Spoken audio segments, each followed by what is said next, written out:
Hello and welcome to the Georgia Voice of College Football. I'm your host, Matt Green. I appreciate you tuning in to this channel. I'm the new host of this channel. We'll be talking Georgia football all season and all off season. And, if you like it, you can take it. If you don't, you can send it right back. I won't be insulted. But yeah, if you like what you see here, like and subscribe. Always helps us out. Yeah, unfortunately, my first episode on this channel, we'll be talking about a loss. So maybe it can be a group therapy session here. The stat that everyone loves to throw out about the Georgia Bulldogs, 52 straight wins over teams not named Alabama, is officially over. Georgia was dominated 28-10 by the Ole Miss Rebels. Biggest crowd in the history of Vaught-Hemingway Stadium. We talked about this game on different channels, I should say. Check out the Chase Thomas podcast where you see me twice a week. But let's start things off in terms of just what happened in this game, because the Georgia Bulldogs were dominated physically. Like, this game, it started off with that very first possession that Ole Miss had to start this game. Georgia gets the sack on second down, and then the interception on third down sets up the short field, and then they punch it in to take a quick 7-0 lead. It felt like the Texas game a few weeks back. Like, just going on the road, it's a business trip. Texas wasn't ready for Georgia's physicality up front, and they just dominated them physically. So as a Georgia fan, you're definitely excited after that first drive. And then that's about all you got to cheer about, just about the entire game. Even Austin Simmons came in there because Jackson Dart was hurt, went to the locker room after that first possession. And, I mean, you look at the grand scheme of the game, you can just kind of add up Dart and Simmons stats. Like, it looked like the starting quarterback was in. They just marched right down the field, put a 7 on the board, and it felt like, they kind of calmed down on their end. But it's definitely an unfortunate result. If you're a Georgia fan, it's not. I don't think anyone was expecting this. I talked a lot in the pregame about Ole Miss in conference play versus Ole Miss in the non-con this year. They were just two completely different teams. It's just kind of night and day. They were averaging like 55 points a game outside of the conference, and only 31 in conference, and that 31 was skewed with a 63-point output they put on Arkansas the week before. They came in prior to that Arkansas game 2 weeks ago. They were 11th in SEC play in points per game. So this offense, despite just the nationally ranked, like, how they were, I think they were number 1 in points per in passing yards per game, maybe number 2, like top 5 in points per game. They had not been that in SEC play to this point, and man, they just had no problems moving the ball on the Georgia Bulldogs. Like, I was even surprised that Georgia went for that 4th and goal early in the game. And man, shoot, if they didn't do that, like, they don't score a touchdown in this ball game. So Kirby's now 0-2 in Vaught-Hemingway Stadium for his career. Average margin of victory in those games, 24.5. So they've gotten absolutely boat raced. Both times that the Kirby Smart coach football team has gone to Oxford, Mississippi. That was honestly what kind of got me thinking. Was it'd been a long time since Georgia just dominated in a football game like this. Like, I was kind of struggling to remember. Like, you go back to the 2019 SEC championship with that Joe Burrow and that just loaded LSU team. Like, I want to say that was, off the top of my head, like 34-10, like 37-10, I want to say. That was just, and that's one of the best teams in college football history. You kind of tip your cap, whatever. These kinds of things happen. But we all know about Kirby's record against Alabama. Like, you go through all of those Alabama games. 2017 national championship, losing overtime. 2018, the Hurts coming in for Tua after Tua came in for Hurts the year before. Like, Georgia led, I think, like 59 minutes of that 60-minute contest. Like, 2020, when that was one of the best teams I think Alabama ever had, was that 2020 team in Tuscaloosa. And I think I know Georgia was winning at halftime when we got bad Stetson Bennett in 2020. That wasn't even the good version in 21 or 22. We got the bad version of Stetson Bennett, and even that team was was in a fourth quarter game, right? So they ended up losing by 17. I'm thinking SEC championship with Bryce Young, like that was a 17-point loss, but you were in the game at least by halftime, third quarter before Alabama blew that open. I think it was early third quarter that Jamison Williams touchdown that they started pulling away. And then even this past year, I mean, Georgia was down 28-0 to Alabama, and that ended up being one of the games of the year where they lose by a touchdown, even take the lead with 2 minutes left in that game. So I was kind of racking my brain. 2017 Auburn, before Georgia came back and blew them out in the SEC championship in the rematch. But like that was painful. It was not good. I think the biggest loss in Kirby Smart history, since Kirby Smart's been the head coach of Georgia, it was that 2016 visit to Vaught Hemingway Stadium in Oxford. Ole Miss won that first one 45-14 when they were still a Hugh Freeze coach team at that time. So it was it's unlike, I mean, you even go back to that year one, and I did because I was asking myself this question. Even in year one of Kirby Smart, there was the Vanderbilt loss by 1. There was the Hail Mary by Tennessee. I think Tech won by like 1 point as well. Like there weren't many blowouts that year either. Florida won by a couple scores that year. It was really only that Ole Miss game was the only one they were truly dominated. So it's been a long time since Georgia fans felt like this, to be honest, because there's no, if Tyler Simmons is on sides, if this doesn't happen, if that doesn't happen, this game's a little different.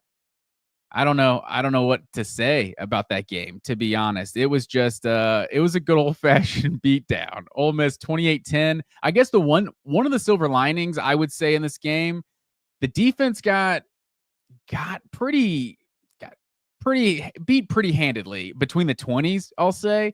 But at least, I mean, they forced 5 field goals in this game. If the defense doesn't force 5 field goals or get that early turnover, I mean, this thing, they might have put up a 40 spot on the Bulldogs. So it is not what you want to see if you're a Georgia fan by any means, but it felt like Ole Miss was just able to move the ball, just kind of at will, just chunk plays, 10 yards here, 10 yards there.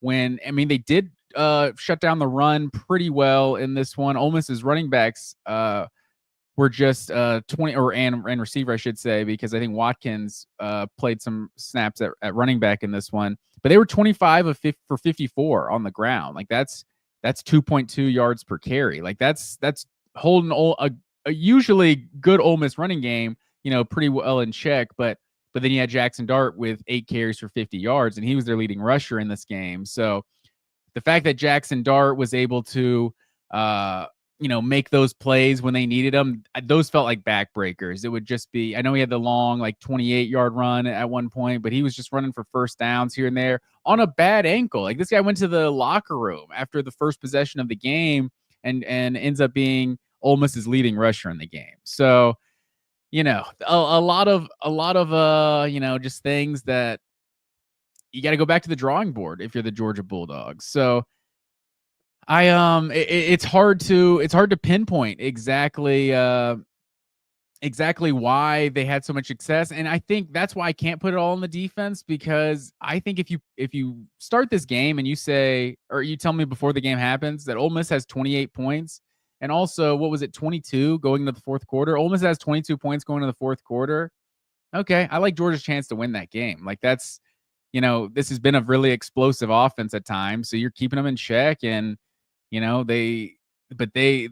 Miss's defense, I think, is the main story in this game. Like, I think a lot should be made of this Georgia's offense. So that's where the next place I'll take it is just kind of like what's wrong with this Georgia offense. And I think there are a lot of questions to be asked. Those of you who don't know me may not know my takes, but I'm not a Mike Bobo hater. There's this percentage of the Georgia fan base that hated Mike Bobo back from the 90s when he was the quarterback, because he was a pretty average to below average quarterback in the SEC. Whatever. No, not throwing any shade to Mike Bobo's playing career right here, but I mean, there's a lot of people that didn't like him his first go around under Mark Richt, and I mean, we had some of the best offenses Georgia's ever had under Mike Bobo in 2012, 2013, 2014. So, I'm not really going to put this on Mike Bobo, and Todd Monken's best offensive coordinator Georgia's probably ever had. So is he a downgrade from Monken? Probably. Like, I don't think that's a hot take by any means, but I don't think Mike Bobo is the problem. So I'm just going to start right there. Like,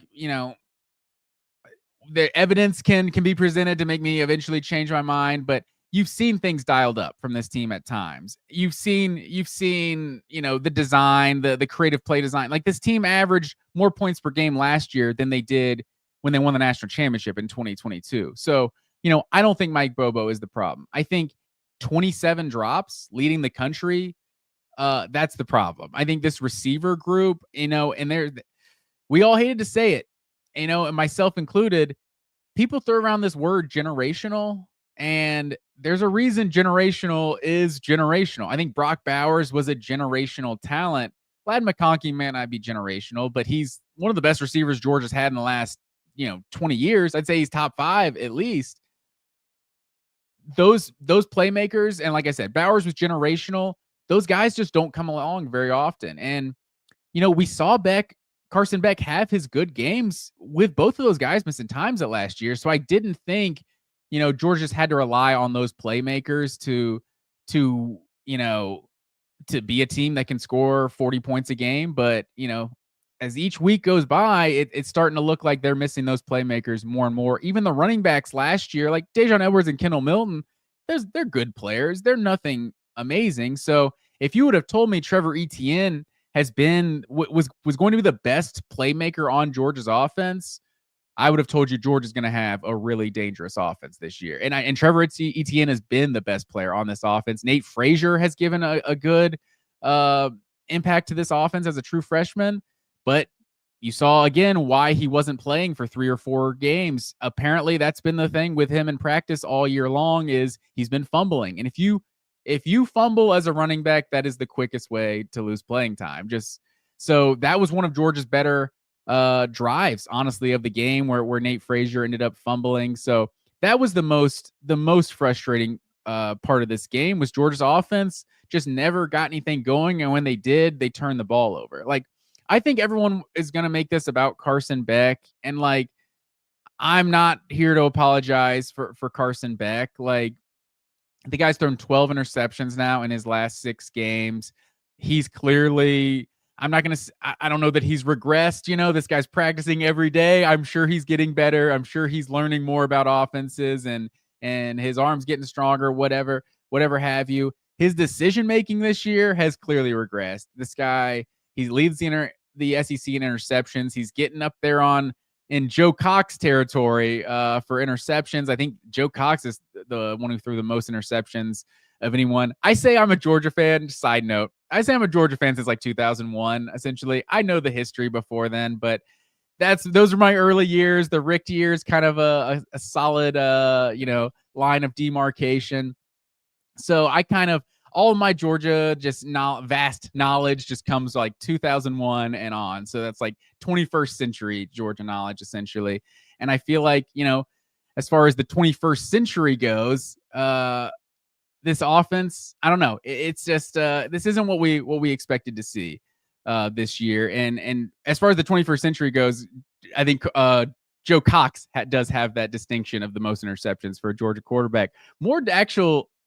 Another side note, more double-digit interception seasons than I kind of realized looking back for Georgia. Aaron Murray had a double-digit pick season. David Green's junior year is a double-digit interception year. Fun fact for you, Matthew Stafford, all 3 of his seasons at Georgia, he threw double-digit interceptions. That's not to make any excuses for Carson Beck. Double-digit interceptions is not good. But this game on Saturday, kind of circling back, let me catch myself. The offense has to be better, so you can definitely blame the offense, but I just give more credit to this Ole Miss defense. Like, I don't know what a quarterback is supposed to do when he's just under constant pressure. Like, there's just nothing you really can do. You saw Tom Brady, the greatest of all time, right? In those Super Bowls versus the Giants, versus the Eagles, when teams were getting after him, there was nothing he could do. There's nothing that a quarterback can do when he's under constant pressure. I think that's probably my biggest takeaway in this game, more than Bobo and Carson Beck.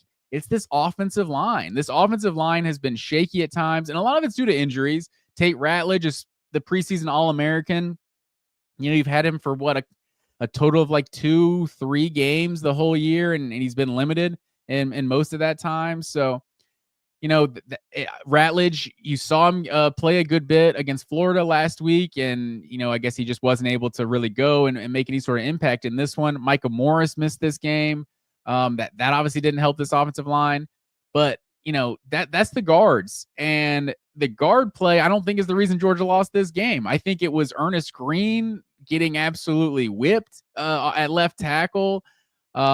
Princely, I don't want to butcher dude for Ole Miss's name. What is it? Una Manellan? I don't know, something like that. That dude was a force on the edge for Ole Miss. Georgia wasn't able to run the ball. Trevor Etienne having 6 carries for 24 yards is a little puzzling to me. It seemed like he probably should have gotten more carries, but he also had the injury against Florida, so it could have been an injury situation as well. Just kind of wasn't able to go as much. But I felt like, honestly, watching this game, I felt like Carson Beck played fine. Like he still wasn't like the offense isn't moving the ball, right? Like one touchdown drive, which started on the 20-yard line. Like, if your offense is doing that, they're not doing enough. So clearly the quarterback could have played better and made this offense play better. But I think when the offensive line is just getting absolutely dominated the way they were, there's not much a quarterback can do in that situation. And also, like I said before, the receivers on this team are not doing Beck any favors. Like 27 drops coming into this game, most in college football, in all of college football. I don't know what Georgia's drops were last season off the top of my head, but it felt like we surpassed what last season, how many drops they had in probably the first 3 or 4 games. Like, there's just nothing more frustrating than drops. And you also, like, you can't even quantify really like what that does to the offense, what it does to the quarterback. Like, I mean, people try to quantify it, right? Like, I think coming into this game, Beck actually led the country with 248 potential drop yardage, right?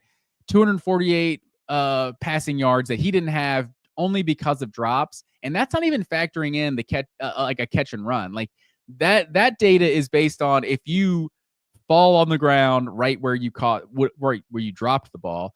So, there's a 30-yard drop that a guy could run another 50 yards for a touchdown. Like, the first play of the game against Alabama, Beck hits Arian Smith on that deep shot, and it's a drop. And just what that does to a team. It puts you, instead of having that long completion, now your quarterback's throwing again, and probably a little bit more of an obvious passing situation. That first down now becomes a 2nd and long, and now the defense gets to pin their ears back, or a 3rd and long. Like, it's almost, and then you talk about, like, that's just statistically what it does to a quarterback. It's going to make him throw more. It's going to make him, more attempts, leads to probably more interceptions. And that's just, that's what it is. And then you just, the intangible aspect of just now the quarterback doesn't know which receivers he can trust. It's just, I know Urasek had the one in this game where the ball was tipped and then went off his face mask. Like, it may have been tipped like an inch, and maybe that's all, that's going to throw off your concentration. It gets hit right in front of you. I know Dylan Bell had a drop in this one. It's even like the guys that were really good for Georgia a year ago just haven't been as good. Like Dominic Lovett and Dylan Bell, I feel like as the 3rd and 4th options a year ago, were really good options. And this year, and you were hoping Arian Smith was going to be like the 5th or 6th. He was probably like the 5th or 6th option last year, if even that high. What do you only have like 10, 15 catches a year ago? And you kind of know what his skill set is. He's kind of just a deep guy. He's not necessarily the guy you give the ball to in the backfield and expect him to make someone miss. So Arian Smith has basically emerged as the number 1 guy in this offense, and I don't think most Georgia fans wanted that. And I think Dylan Bell is not as good as he was a year ago. I thought Dylan Bell, with kind of how he played against Tennessee and Florida State down the stretch. And obviously it was a shell of themselves, that Florida State team. Probably we were probably playing the 2024 Florida State team in that Orange Bowl last year, which shows. But the Dylan Bell just has not really taken the step that I expected him to take. And Dominic Lovett, I mean, he's a good player, but he's just, it feels like Georgia has a lot of guys that are just okay. They're just solid players, and there's no guy that really scares you. And Trevor Etienne, I mean, there was a couple of those plays last night that Etienne just kind of found a first down on his own, and you saw it against Texas too. Like, this play was not blocked to pick up a first down. Etienne makes 2 or 3 guys miss, picks up 5 yards. Like, I mean, he's kind of overcoming a subpar offensive line at times. And I remember even the Kentucky game, what was it, 13-12? A lot of people were like, I mean, I just like friends of mine talking, like Etienne, I think we had like 25 for like 80 yards, like nothing impressive. But like, if you watch that game, this guy was making people miss in the backfield. He was turning 2-yard losses into 5-yard gains like the whole time. I'm a little worried about how, as good as Etienne's been, you got to be worried about how much this guy has had to do on his own, and the lanes just aren't there to run through. So I personally think just putting this loss on Carson Beck, and obviously I'm the one that put the graphic on the screen there, 12 interceptions in the last 6 games. But I think just putting all this loss on Carson Beck and all that, and I'm not here to have hot takes about his Instagram famous girlfriend and driving a Lamborghini. Like, dude's making money and he's like famous now, whatever. These are the times. Like, the way people talk about him as a Georgia quarterback, he's as locked in as any quarterbacks ever. They talk about him, his in the classroom work is as good as any quarterback. His knowledge of the offense is as good as anyone they've had.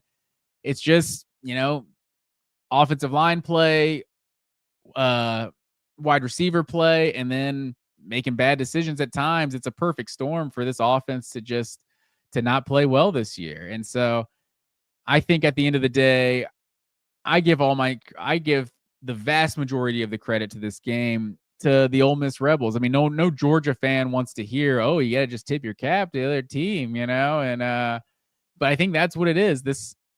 The one thing I talked about, like how this team was just Dr. Jekyll and Mr. Hyde when they're playing non-con versus playing against the SEC this year. The one thing that wasn't skewed in that data was the sack numbers. And maybe they're skewed because they were whooping Oklahoma and Arkansas's subpar offensive lines. They had 18 sacks last 2 games.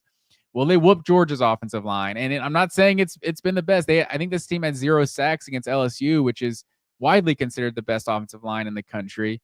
But they absolutely whooped Georgia's offensive line in this one. 5 sacks in this game. Now they have 23 sacks in the last 3 games.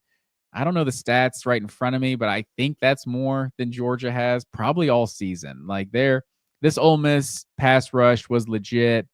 And even the Jared Ivey on that 4th down stop at the end, like, I think Georgia's going to pick that up and that was Georgia's I think that's where the game ended. Honestly, like, let me pull that drive up. So, well, let me throw this stat at you. Georgia's offensive drives in the second half of this game: field goal, fumble, interception, fumble, and turnover on downs. Like, just so there's nothing to root for. There's nothing to cheer for. I feel for the Georgia fans that made that trip all the way to Oxford just to sit in the rain. Also, I know I'm keep hitting you guys with the side notes, and I don't know. Do I unside the side note? Is like a quote? Is everything in this previous side note? Is it like Inception? I'm not sure how that works. But just as a side note, apparently Ole Miss, I saw this on game day, the build up to the game, has a like months in advance a schedule for what the fans are going to wear, the coordinated outfits. Months in advance, they know what they're going to do for each game. And this was the red game. I'm sorry. Ole Miss didn't take many L's on Saturday. That's the one L I'm giving to Ole Miss. You make the Georgia game the red game, and then you wear powder blue in the red game. I don't get this. This just grinds my gears. Whatever. That's my one thing. I don't understand why Ole Miss fans would be wearing a bunch of red when Georgia's coming to town. I would say this is the only week where you don't wear red. No one is wearing red because the Bulldogs are coming down. We're rocking all powder blue. We're rocking all navy, whatever the case is. But that's the one thing I'll say. The one area where Ole Miss didn't absolutely dominate the weekend was on the fans and the uniforms. But I think where this game ultimately ended, it was the drive. Where was it? Was it third quarter, early fourth quarter? 10 plays, 64 yards, 9:27 it took up. So just the fact that, and then it ends with the Beck with the deflection that got intercepted. I hated that play, honestly, just because I knew that's where the narratives were going to start to come out. Like, oh, and I'm guilty of it myself, but you can't ignore the stat. I put it on the screen. Beck has 12 interceptions in the last 6 games. That's a 4th and 10 that I think they pick up, to be honest. Lovett is breaking open across the middle, and Beck's throwing it, and Jared Ivey gets his hand up, deflects the pass, and then it gets intercepted. I don't put a deflected a ball that's deflected on the defensive line, an interception. I don't put that on the quarterback. That's just me. I think that's just as bad luck sometimes. You saw, what did you that Ole Miss one early in the game where Georgia deflects it they're throwing it to the guy on the left side, and it gets deflected to the receiver on the inside, just like a perfect little. It was just one of those days for the Ole Miss Rebels. Everything kind of bounced their way. Not that I'm making any excuses. They also dominate. If you're dominating and getting the bounces, there's not a lot you can do there. But yeah, it felt like Georgia just put so much in that drive. So like that drive started with 1:49 left in the third quarter, and then it ends with 7:22 left in the fourth, and you have no points to show for it. And that's why, you had like the other one I said, the second drive of the second half. So the first drive was a little frustrating. I think that's probably where I've been most frustrated with this Georgia offense this year is in the red zone. There just seems to be a lot of drives that are ending, with field goals. You had, 16-7 at halftime, the way Georgia had been just thoroughly dominated. I don't have the stats in front of me, but we all saw the stat during the game. It was like 250 yards to like 45 in the first half. Ole Miss was just dominating. So 16-7 with that level of domination, like I said, defense held them to 3 field goals. Like that was about as good as you could ask for. We were down 28-0 early first quarter or early second quarter to Alabama with how they were playing. And this game felt like a game you could have been down 28-0 with how Ole Miss was dominating. So you get the ball to start the second half, and you 9 plays, 70 yards. Like you drive down the field, but you get the first and goal at the 10, and then you just kind of don't do anything with it. It just seems like Georgia's been in the red zone and just kind of, I don't know, it just hasn't looked as good in the red zone and scoring touchdowns. And so, you made it 16-10, and that's like, okay, we're still in this game. It's one possession game. And then Ole Miss kind of just easily goes down the field, 8 plays, 75 yards in 3 minutes. I felt like, was that the Juice Wells touchdown? Yeah, that's the Juice Wells touchdown. And make it 22-10. That felt really demoralizing. Like it was early third quarter. So there's so much time to still bounce back and win this game. But it felt like just an answer, like Georgia's working hard and getting a good methodical drive that ends in 3 points. And then boom, Ole Miss just easily puts a 7 on the board and extends that halftime lead. I would say that was pretty discouraging. And then the next drive, Georgia had something going again. 7 plays, 49 yards. And then Nate Frazier fumbles on the second down completion, and that where they fumble like at the 30-yard line. Like Georgia's in scoring position, not quite in the red zone, but Georgia's getting in scoring position, and they turned the ball over. So and then obviously at the end of the game, what are they? They're down 2 touchdowns when they get it back 24-10 at the end. And then that's when I feel like the narratives come out again. And it's just like, oh, Carson Beck can't take care of the football. Sure, man. Like, should Carson Beck hold on to the ball when he's sacked? Absolutely. But the way this Georgia offensive line was, that's what I have to keep going back to. The way they were just getting thoroughly dominated. It was, and that drive in general. I mean, what was it's 25-10, not 24-10, 25-10. And first play, Arian Smith, you throw a screen on. That's another thing. Bobo haters love to hate on the screens when they don't work. Georgia runs screens a lot and they work really well. So I'm not here to hash out, whether or not wide receiver screens are a good play call. But with 3 minutes left in the game, down 2 touchdowns, and you got to drive 80 yards, like, we need to be airing this thing out, not throwing screens. Arian Smith gets rocked right as he catches it. They call it incomplete. Could have been a fumble, honestly. And then the next play, Princely just gets that strip sack on Carson Beck, hits him from the blind side. Like, when you're just getting free shots on your quarterback, yeah, he's going to fumble sometimes. Like, I can't put it on Carson Beck. Like, yeah, he could have obviously held on to that ball, but he has the fumble, he has the interception. Like, in Georgia, obviously Nate Frazier had the fumble too. So three turnovers in this game. Like, we talked about it. Well, not on this show, obviously. This is the first show, but I talked about this before. Like, it was kind of weird how, there was this narrative coming in, like, if Carson Beck is throwing picks, Georgia's not going to be able to win. And it's like, well, they have, though. The Texas game, they did win that game. I think most people thought to this point that Texas is a better team than Ole Miss. I don't know that we all think that now. But you've seen Georgia was actually averaging 34 points a game in the games where Carson Beck threw 3 interceptions, and they were averaging 31 points a game in the games where he didn't. So I don't know. Makes sense of that the games he's throwing 3 interceptions are where they're actually scoring more points. But the biggest difference in that Texas game was that the defense got 4 turnovers of their own. So the defense really, they held Ole Miss's running game intact, like I said, in check for most of the game. And I'm like, honestly, 397 yards for this Ole Miss offense. Like, the box score doesn't really, I think, reflect kind of how much it felt like Ole Miss was kind of dominating offensively. Jackson Dart only threw for 199 yards. Like, I'm a little surprised at that. Just looking at the stats, but obviously you just add him and if you add Dart and Simmons together, I mean, it's 18 for 28 for 263 yards, a touchdown and a pick. Like, that's not just amazing, but it was clearly enough with how this defense was playing.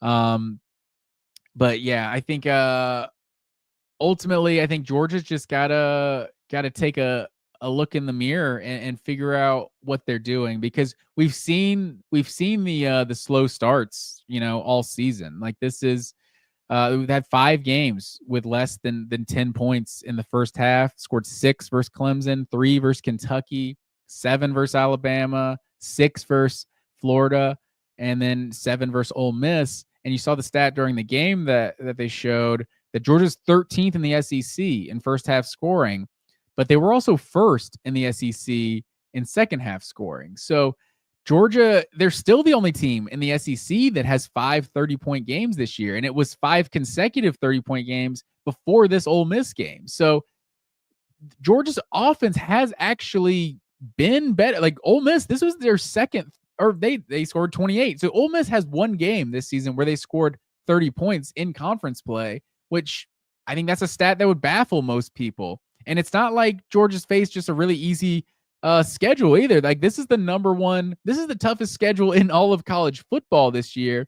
And this specific stretch of games is honestly the toughest stretch of games I can ever remember as a Georgia fan. I mean, just going back for Alabama, Auburn, Mississippi State, at Texas, Florida, at Ole Miss, and then we're still not over. We're still not over it, people.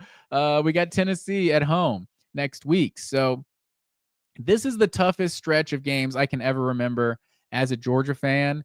And, it was going to be tough to get through this whole slate without 2 losses. And I mean, it could be tough to get through without 3 losses. This Tennessee game, we'll get into that obviously later in the week, but that's not going to be an easy one either. So, you just look at that, and like Auburn and Florida are the easy ones, right? Like as a Georgia fan, like Auburn and Florida, those games you circle every single year. Like those are the biggest rivals on the schedule. So for those to be, just kind of mixed in there with the other games versus top 10 competition on the road, it's just including the number 1 team in the country. So that's the biggest thing for me. It's this schedule we knew this schedule was going to be tougher. And then I think this Georgia team, it's safe to say, is not as good as we thought it was going to be before the season started. Like, so I'm not a 12 team playoff person. I was definitely like, you could have convinced me to go to 8. I think that would have been okay. But I think this is why, because we're sitting here talking today about how Georgia can still make the college football playoff. Like, yeah, I know it's the toughest schedule in the country. So there's a couple other teams that could have 2 losses if they were playing Georgia's schedule. But it is what it is. That's what college football, that's how it's always worked, right? I mean, it was a lot more flawed back in the day where, we all just voted on everything. At least we got to the BCS where we're going to vote on everything, but 1 and 2 are going to play. And I guess we still got a committee voting on the seeds. So one thing we got to vote on things in college football. We got to have opinions about what teams are ranked. But just in the grand scheme of college football, a team that does what Georgia does and that's looked like Georgia's looked through now 9 games, that team doesn't deserve to win a national championship. Like, you're 7-2. You've lost, 2 of the 3-4 biggest games you've played this year. Like, that's just how it works. You don't win a championship that year. So Georgia's still in a position where if they win out, they can obviously get to the college football playoff, and then who knows what can happen once you're actually in the dance. Everyone's got a puncher's chance at that point. But I mean, this team doesn't feel like a national championship contender, really. That, I will say, the one caveat is there's been a lot of teams around college football that have looked flawed at times. So, other than probably Oregon, everyone's shown their flaws, whether it's Ohio State, losing to Oregon, or having that showing versus Nebraska, or, Texas did get dominated by Georgia. We have to remind ourselves of that, because like that, I guess I would have to say that's the outlier now. Like, looking at Georgia's season through 9 games, it feels like that Texas performance was Georgia fans, Georgia Bulldog Nation kind of giving a collective sigh of like, okay, this is the 2021 defense. This is the 2022 defense. This feels like Georgia. Just plays where it's a play action and you're all over the running back, and you're all over the quarterback, and you're all over the guy he throws to. The throws in the flat where, there's a play fake and Georgia sniffs out every part of the play, and then you tackle the guy at the line of scrimmage or behind the line of scrimmage. Like, you were seeing Georgia make those vintage Georgia plays. Like, one of the ones that I always get excited about was the 2021 national championship, because Alabama just did whatever they wanted, it felt like, in that SEC championship. And then in the rematch, it was one of the first possessions of the game. Well, I think the first possession of the game was when Jordan Davis gets the strip sack and they return it for a touchdown, but it gets called back. And then that second possession, it's one of these plays of the flat, and Lewis Seen just as a heat-seeking missile and just tackles, I think it was Slade Bolden for like a 2-yard loss. And it was like, okay, now we're doing Georgia things. I feel like that's what it is. When we're tackling guys in the flat with aggressiveness and just hitting people hard, like, that's when I'm like, okay, we're playing Georgia football right now. And man, you could have swapped the jerseys on these 2 teams last night, because I felt like Ole Miss was playing Georgia football. Like, the way they were, stopping the run, the way they were just hitting people, the way they were getting after the quarterback. That Ole Miss team, they looked a lot better. I would say they looked better in that game than they have all season. And that's one of the things I said kind of previewing this game, was it was an interesting dynamic because, there's college football is a lot about vibes, right? Like that's why we love it. Like there's something different about college football. These are 18 to 22, maybe like 25-year-olds now. I don't know how long guys are staying in college with COVID, but we're seeing young dudes 23, 24 years old. Like things happen. Like there's a different vibe.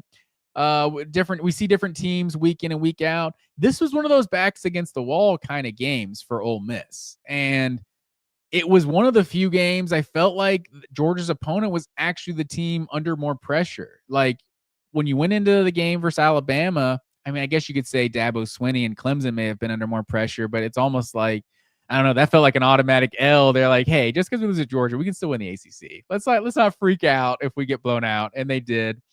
But you look at the Alabama game, the way Georgia has just been dominated by Alabama in recent years under the Kirby Smart. I mean, it goes back before Kirby Smart, but Kirby Smart, that's obviously been the one team that he just kind of hasn't been able to. Probably the one team he has a losing record, or I think he's a losing record against LSU as well.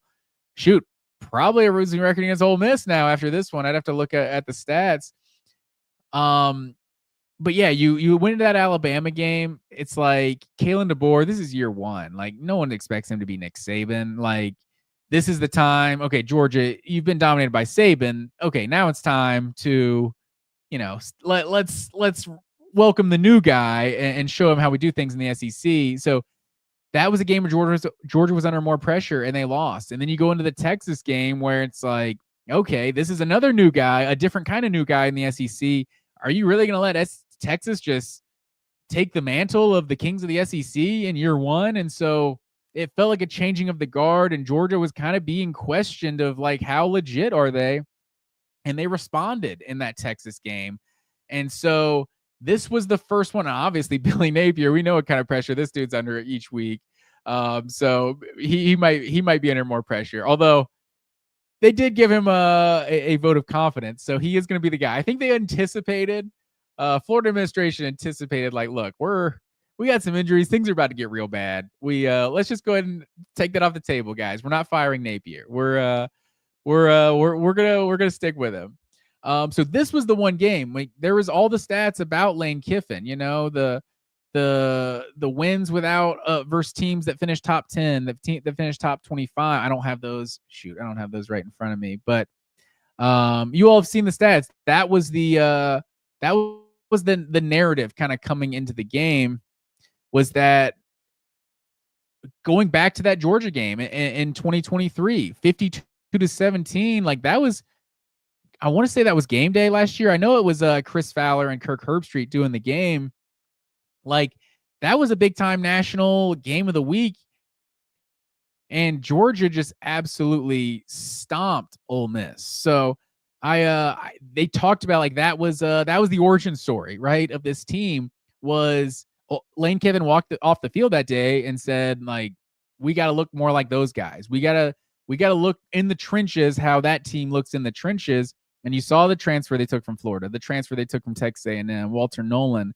Like, this team looks a lot different now than they did a year ago. So coming into this game, Lane Kiffin is 5-9 in his career at Ole Miss versus teams that have finished top 25, and then 1-7 in his career versus teams that finished top 10. This is the first time ever that Ole Miss, before Lane Kiffin, has ever beaten a top 2 team in the polls.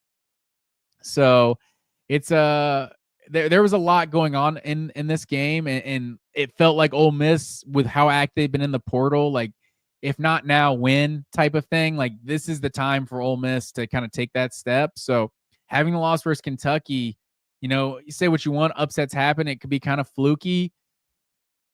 Georgia obviously didn't look in against Kentucky in their own right.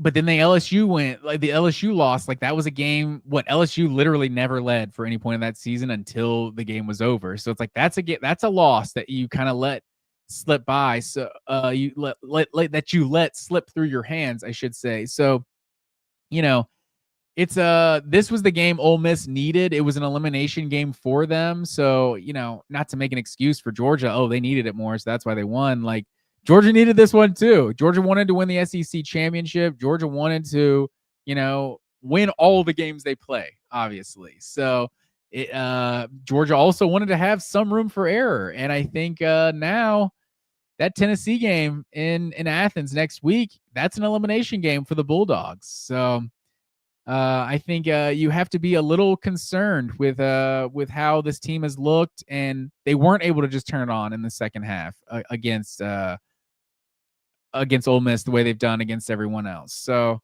yeah, I think it's reasonable for to look at this Georgia team right now and think like, I don't expect this team to win a national championship, to be honest. And I think if it wasn't for this format, Georgia's season would have just ended on Saturday night. But the 12-team playoff, I guess now I like it a little bit more than I did before the season started.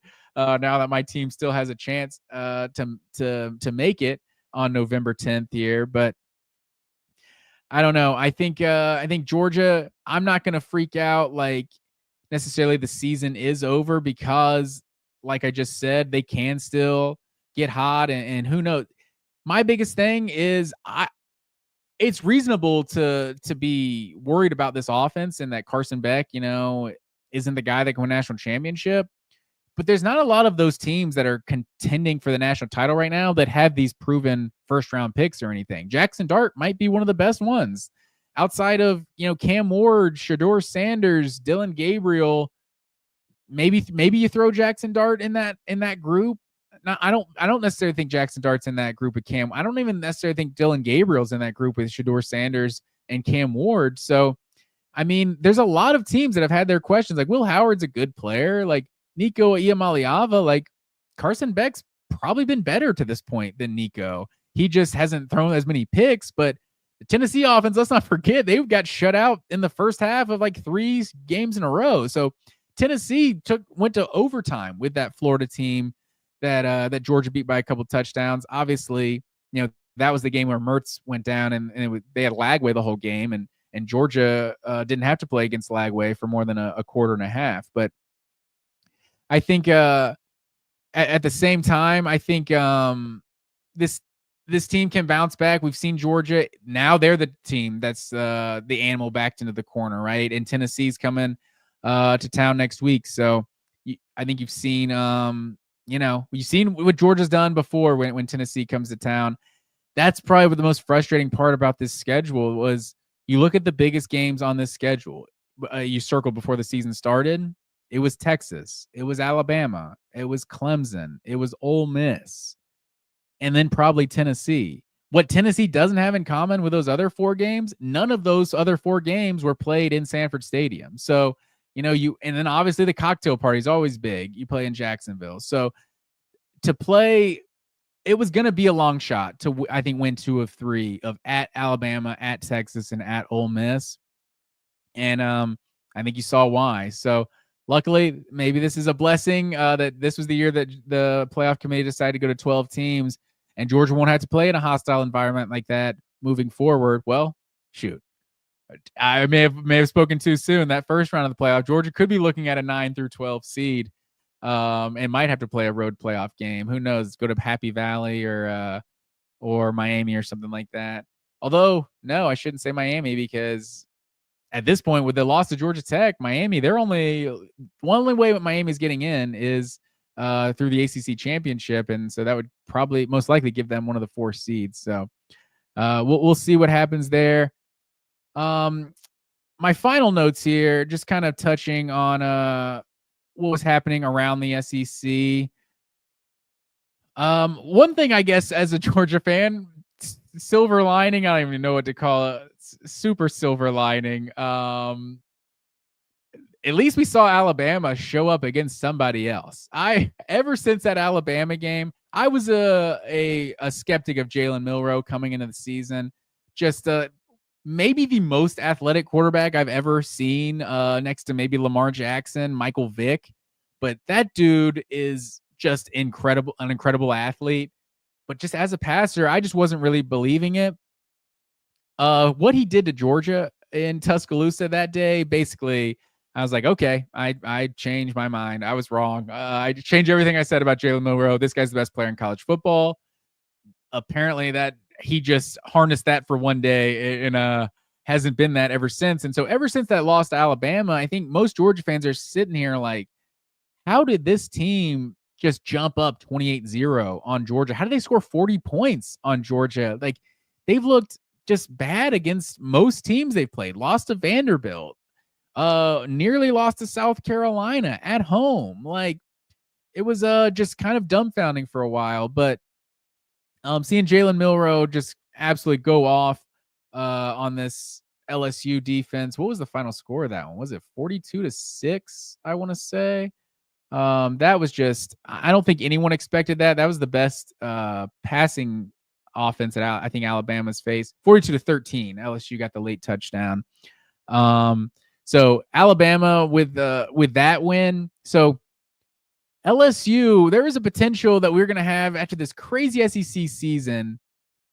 We were going to have a pretty clean little SEC semifinal matchup here, and it worked. It depended on LSU losing this game, so we potentially had the setup for 1-loss A&M versus 1-loss Texas, 1-loss Tennessee versus 1-loss Georgia, winner of Tennessee Georgia, winner of Texas A&M would play in the SEC championship. Now, Ole Miss has thrown a wrench into that, and A&M is still the A&M, Texas, and Tennessee are still sitting there with one conference loss. But now we're sitting at this SEC 7-way tie is still on the table. Like, this could be pretty crazy, to be honest. So, obviously, Georgia's got to beat Tennessee for this to happen, and then if Texas or Texas A&M obviously has the loss out of conference to Notre Dame. They have 2 losses right now. But if whoever wins Texas and Texas A&M, if they trip up between now and or I should say whoever wins, I may have said that wrong. Whoever wins the Texas versus Texas A&M game, if they trip up between now and that season finale, we might be looking at a situation where we have 7 teams tied with 2 conference losses. Right now, Tennessee 5-1, A&M 5-1, Texas 4-1, Georgia sitting at 5-2, Ole Miss and Alabama at 4-2, and Missouri and LSU at 3-2. I know there's some dude out there on Reddit that's got a nice little calculator for the SEC tiebreakers. I would plug him if I knew his name. That's a great tool to have because I don't think any normal fans really know what the SEC is going to do about this tiebreaker situation.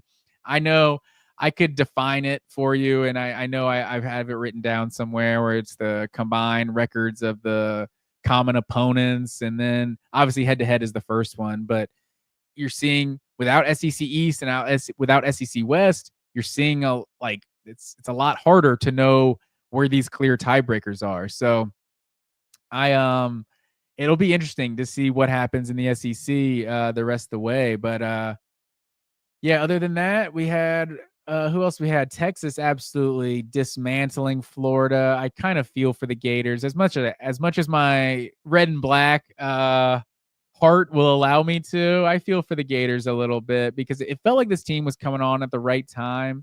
And then all the injuries they've been dealing with, Texas just boat races them. Mississippi State gave Tennessee a game for a while. And Nico Iamaleava got hurt in this one. So, I guess if you're a Georgia fan, the fact that Mississippi State was able to keep it close for a little bit, it could be encouraging. Tennessee ends up, pulling away 33-14. According to Josh Heupel, Nico being taken out of the game was just precautionary, and they expect him to be good to go next week. That's very possible. It was still, I think, a 7-point game when he what was it? It was 20-7 at halftime of this one. And I think Mississippi State made it 20-13. Is that right? 20-14. So this was a fairly close game for a while, but no, is it 23-14? I think is as close as it ever got. So it was a fairly close game. I would think if Nico's healthy, he'd be playing, but there's a chance you have that little respect for Mississippi State. They're like, yeah, we can win this one with our backup quarterback in. And they did. So they end up pulling away. Dylan Sampson with another good game for Tennessee. That's it's definitely going to be the best running game that Georgia has faced to moving to this point in the season. Like Dylan Sampson, my hot take personally is that Ashton Jeanty should not be the only running back getting Heisman love. I think Dylan Sampson has been just Caleb Johnson for Iowa was the guy I was hyping up, but UCLA shut him down when they won on Friday night. I think he had like 40-something yards rushing, but Dylan Sampson has been the heart and soul of this Tennessee offense. Like Ashton Jeanty's been sick and he's trying to put up Barry Sanders type numbers, but I mean, let's not kid ourselves. He's in the Mountain West Conference, so I'm not going to get too excited about putting up a bunch of stats against Utah State and Nevada. But that's just me. Call me a hater if you want. I told people last week the magic was gone for Vanderbilt. I think it was already gone when it disappeared was in the Texas game. Diego Pavia just started doing stuff, just his fadeaway 360 throws, and they started getting picked. And it was like, okay, he can't just do it. He's not really Johnny Football. He harnessed something magical for a little bit, but the magic, I think, was officially gone in that Texas game. Auburn was just bad enough that they were able to beat them, scoring 17 points, 17-7 a week ago. But this South Carolina defense has been, one of the best in the country this year. So that's another hot take. That might be the biggest loser of the SEC East and SEC West being gone is the South Carolina Gamecocks. Like this team has 3 losses this year to who are their 3 losses to? To Ole Miss, to LSU, and they got hosed in that LSU game, and to Alabama. They play Texas A&M every year. That's their locked rival. So, you saw what they did to Texas A&M. They wouldn't have been playing more than one of those games against teams from the West. And this team, they could definitely beat Georgia or Tennessee. South Carolina could potentially be the best SEC East team this year if it existed. So you got to feel for the Gamecocks as well, because this defensive line has been just insane, and the offense has been coming on as well. And then I don't know who else. I feel like the 7:45 SEC Network game feels like the game the SEC is like ashamed of. They're like, oh, just maybe no one will watch it. This the primetime game will be on. Just put two kind of just bad teams together. Give them a night game so they feel good about it, but no one really watches it, right? This one, if you watch this one, this was one of the craziest games of the whole day. I mean, this was 10-9 Missouri going into the fourth quarter. And then it was just madness. Missouri outscored Oklahoma 20-14 in the fourth quarter. Both teams had a defensive touchdown in the final 3-4 minutes. It was wild, and I think the broadcaster even said when Missouri made it 23-23 and Oklahoma gets it back 30 seconds, you're like, with this offense, as Oklahoma, you might just want to go to overtime. You don't want to turn this thing over. And sure enough, Missouri gets the scoop and score, the strip sack, fumble, returns it for a touchdown with 20 seconds left. This was an all-time college football game, honestly. Just with what makes college football great, it's the unpredictability of it. I'm here for it. Missouri gets the win over Oklahoma. And I think Missouri, obviously, they're preseason top 10. Everyone's left them for dead, myself included. The schedule was really pretty weak, one of the weaker schedules in the SEC. So I felt like one loss Missouri might just lose to Alabama and not really have any good wins. They've lost to A&M and Alabama. Oklahoma and Vanderbilt, I guess, are those their best wins of the season? Auburn. So this schedule was really kind of laid out well for them to have a good season, and they're 7-2. So this team, we joke. I've joked a lot about how South Carolina is they were the best 4-3 team in the country. Now they're the best 6-3 team in the country. Missouri feels like the worst 7-2 team in the country. If they went 10-2, it would feel like the worst 10-2 in college football. No wins over ranked teams, I think. But they're still alive in that 7-way SEC tie. So, or that potential tie, a 7-way tie that's still on the table. So I don't think they can get in any kind of tiebreaker situation because of, common opponents and all that and opposing team winning percentage and all that. But, we shall see. But That's all I have for this episode of the podcast. I really hate that it was a Georgia loss that I had to start this thing off with, but we're coping together. We'll all get through this together. Georgia's season still not over, even if you could argue it should be after that second loss of the season. But we're doing this twice a week, so you can catch me on the live show every Tuesday night at 8 p.m. We'll be jumping on there, and then catch me again for the post game next Saturday. Hopefully, we're talking a win after Tennessee, Georgia. I know the Georgia fans, Spike Squad, talking about the blackout. I'm not gonna cross my fingers for that one when it comes to Kirby Smart, but Georgia's gonna have to have a hostile environment welcoming the Tennessee Volunteers, and hopefully they can bounce back next week. But this is it. I appreciate everyone for watching, tuning in. Make sure you share, like, and subscribe, please. We appreciate it. But I'm Matt Green, and I appreciate you guys tuning in for the Georgia Voice of College Football. Thanks.